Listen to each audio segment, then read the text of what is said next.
হাতে মেখে একেবারে মাখো মাখো করে আজকে গরুর মাংস ভুনা করব।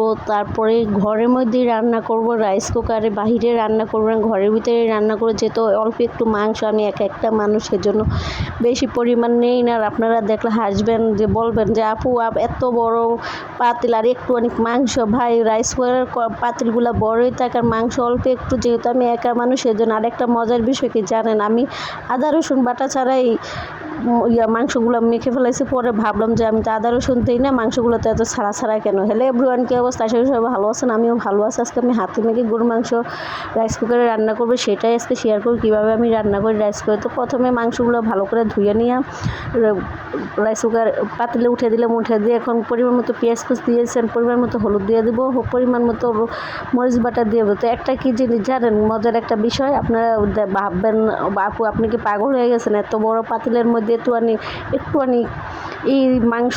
ভাই, আমি একটা মানুষের জন্য অল্প একটু মাংস দিয়েছি, কী করবো, এগুলোই থেকে যাবে, যেহেতু রোজার মাস। আর একদম মনে আনন্দেতে মাংস রান্না করলাম, কিন্তু সন্ধ্যাবেলা যাই খেতে পারছি, ভোরবেলা একটুকু খেতে পারি না। তাই কথা বলতে বলতে আদা রসুন বাটা পরিমাণ মতো দিয়ে দিছি। তারপরে হলুদ দিছি, মরিচের গুঁড়া দিছি, একটু পাঁচফোড়ন দিছি, মরিচের গুঁড়া দিছি, সরষের তেল দিছি। এটা আজকে অন্যরকমভাবে রান্না করি, একটু সাদা তেল দিছি, একটু সরষের তেল দিছি, যেহেতু হাতে মেখে রান্না করি স্পেশালভাবে, সেজন্য একটু স্পেশালভাবে একটু সরষের তেল দিছি।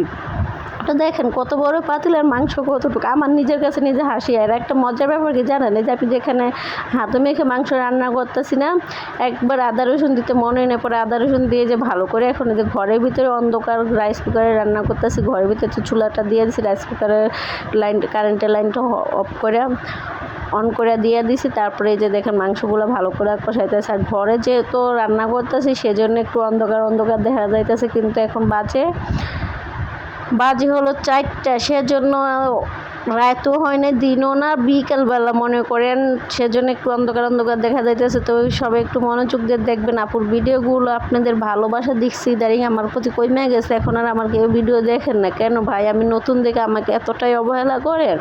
এই যে কথা বলতে বলতে মাংসগুলো কষাইতেছি রাইস কুকারে, ঘরের ভিতরে অন্ধকার, জানি না কতটুকু বোঝা যাইতেছে, কি করব ভাই, একটা মানুষ। আর ঘরে রুমটা হয়ে গেছে ছোট, মাল সাবানা, সেজন্য একটু ওয়ারড্রোবের সাইডে, তো এই জন্য অন্ধকার ভাব দেখা যাইতেছে, কিন্তু ঘরে 2টা লাইটিংয়ের সিস্টেম আছে। তারপরে যে ওয়ারড্রোবের সাইডে জন্য অন্ধকার দেখা যাইতেছে।